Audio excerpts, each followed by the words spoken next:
Morning everyone. आज फिर हम आप लोगों के सामने एक नया प्रकरण लेके आया हूँ जिसका नाम है कारक। तो सबसे पहले हम आपको बता दें, जो हमारे चैनल पर पहली बार आए हैं वे कृपया सब्सक्राइब जरूर कीजिए, जो पहले से हैं वे लाइक शेयर एंड कमेंट जरूर कीजिए। अब हम आप लोगों को अपना टॉपिक की ओर ले चलता हूँ। कारक, संस्कृत में कारक, संस्कृत में आपको हम कारक पढ़ाने जा रहे हैं। उससे पहले आपको हम एक बात बताना चाहते हैं। आज का विचार है, नदी में गिरने से कभी भी किसी की मौत नहीं होती है। नदी में गिरने से कभी भी किसी की मौत नहीं होती है। मौत तो तब होती है जब उसे तैरना नहीं आता या जब उसे तैरना नहीं आता है, तैरना नहीं जानता है। नदी में गिरने से कभी भी किसी की मौत नहीं होती है। मौत तो तब होती है जब उसे तैरना नहीं आता है। इसका मतलब क्या हुआ? नदी में आप गिर जाइए, मौत नहीं होगी। ये कोई कहा कि नदी में गिरने से मौत हुई है, ये नहीं है। मौत तो तब होती है जब आपको या जो गिरा हुए तैरना नहीं जानती है। जब हमको तैरना आएगा तो नदी में गिरने से क्या होगा? कुछ नहीं होगा।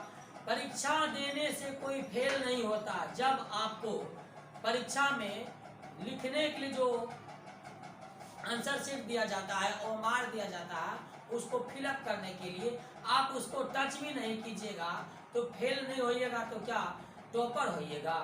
आप उसमें लिखिएगा, क्वेश्चन का आंसर दीजिएगा, तब ना आप टॉप कीजिएगा या डिवीजन पार कीजिएगा। तो नदी में गिरने से कोई आदमी मरता है? नहीं मरता। मरता तो तब है जब उसे तैरना नहीं आता है।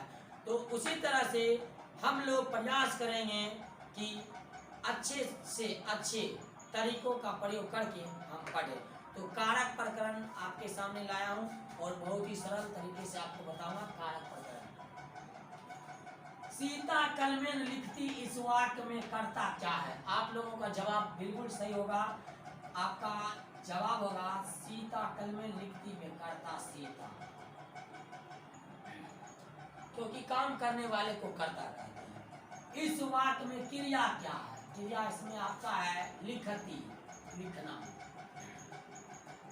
लिखती क्रिया। कलमेन में कौन सी कारक है? कलमेन में कौन सी कारण है? कलम से लिखती है। सीता किससे लिखती है? कलम से लिखती है। आपको नहीं पता है, इसको जानने के लिए हम इधर पढ़ते हैं, फिर हम आपको बताएंगे।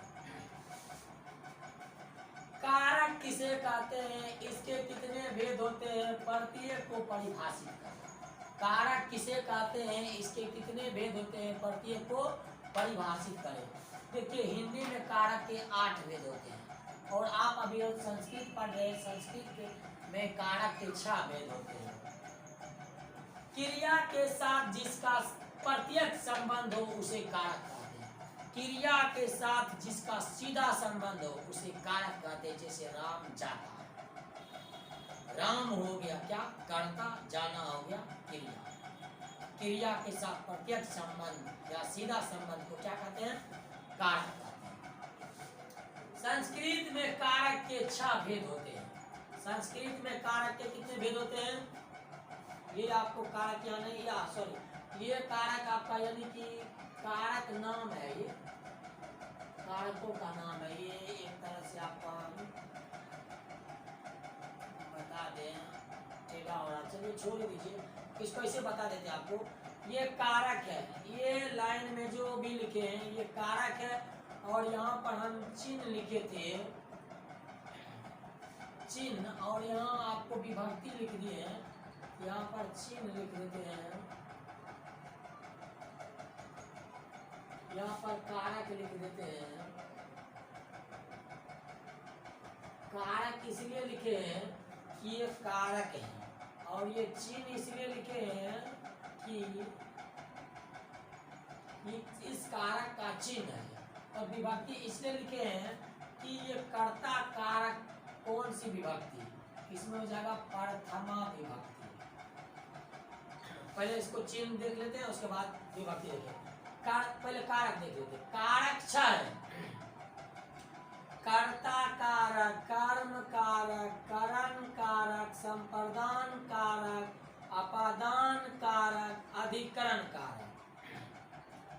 संबंध हम नहीं बोले, संबंध और संबोधन ये दो इसमें नहीं होगा, ये दो इसमें नहीं होगा। संबंध और संबोधन, संबंध और संबोधन ये कारक जो है संस्कृत में नहीं होगा, क्योंकि क्रिया के साथ इनका प्रत्यक्ष संबंध नहीं है, इसीलिए।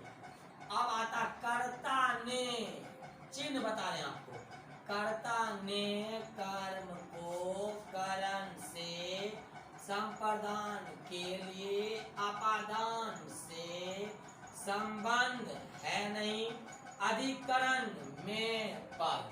ठीक है, फिर से सुनिए। कर्ता ने कर्म को करण से और अपादान से, दोनों एक ही जैसा, लेकिन करण में तृतीया विभक्ति होगी, अपादान में पंचमी विभक्ति होगी। तृतीया विभक्ति हुई के द्वारा, यानी सहारा।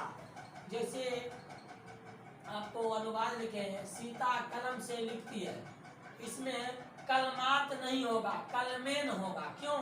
क्योंकि कलम से लिखती है, कलमात में कलम से अलग होगा, कलम से अलग हो गया, कलम से गिर गया, तो कलम से क्या गिरेगा। पंचमी विभक्ति में जुदाई या अलगाव का बोध होता है। जैसे वृक्षात पत्राणि पतन्ति, वृक्ष से पत्ते गिरते, पेड़ से पत्ते गिरते, पेड़ ऊपर पत्ता नीचे, अलग हो गया ना, जुदाई हो गया ना उसका। जैसे सवारी जो है बस से उतरते हैं तो बस अलग, सवारी अलग, उसी तरह से आपका ये माँ चाकू से अमरूद काटती है, चाकू से सहारा लिया ना, चाकू किससे, चाकू से। चाकू एक साधन हो गया, सहारा हो गया। करण से के द्वारा, चाकू के द्वारा, कलम के द्वारा। संप्रदान कारक के लिए, संप्रदान का प्रयोग के लिए होता है, चिन्ह इसका है। अपादान कारक से अलग होने पर, जैसे गंगा हिमालय से निकलती है, गंगा हिमालयात प्रवहति, अलग हो रहा है हिमालय से, गंगा हिमालय से निकलती है, गंगा से हिमालय अलग हो रही है, गंगा से हिमालय अलग हो रहा है। ठीक है, अब देखिए इसमें क्या हो गया आपका, ये संबंध आपको इसमें नहीं पढ़ना। अधिकरण में पेपर, अधिकरण में पेपर, जैसे इसमें देखिए क्या पढ़ा, अधिकरण में पेपर, अधिकरण जो है आपका में होता है, इसमें क्या होता है, वने, वन में, वन में सिंह है, वने सिंहा निवसन्ति, वन में सिंह है। और बोलिए तरांगे मत्स्या तरंती, तालाब में मछलियां तैरती हैं। अब देखिए 6 का बोल दिए, कर्ता कारक में प्रथमा विभक्ति होती है, कर्म कारक में द्वितीया विभक्ति होती है, करण कारक में तृतीया विभक्ति होती है, संप्रदान कारक में चतुर्थी विभक्ति होती है, अपादान कारक में पंचमी विभक्ति होती है। संबंध आपको नहीं लिखे, अधिकरण कारक में सप्तमी विभक्ति होती है,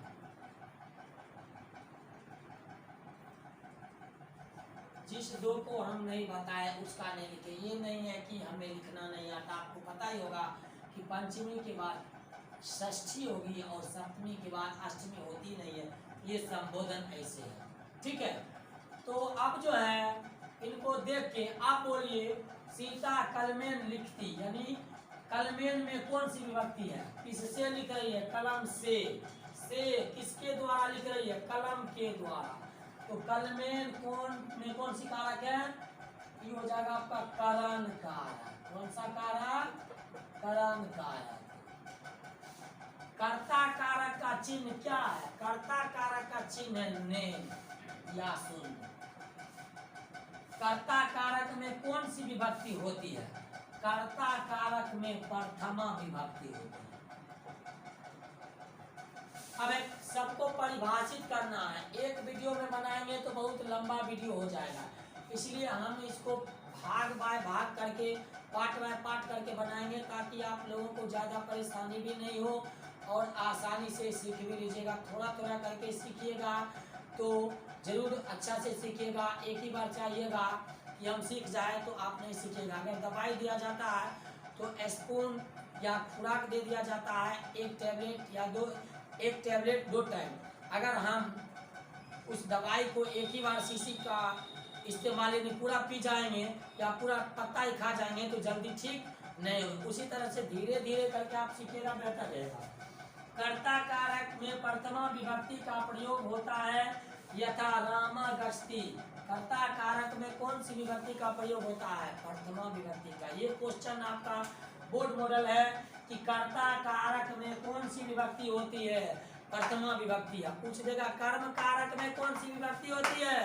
तो द्वितीया विभक्ति। अकरण कारक में तृतीया, संप्रदान कारक में चतुर्थी, अपादान कारक में पंचमी। इस तरह से अगर कारक से पूछे तो आपका जवाब होठ पर होना चाहिए, तुरंत आपका जवाब हो जाना चाहिए। इसी वीडियो के साथ अब हम रोक रहे हैं। अब नेक्स्ट वीडियो अगले दिन बनाएंगे। धन्यवाद।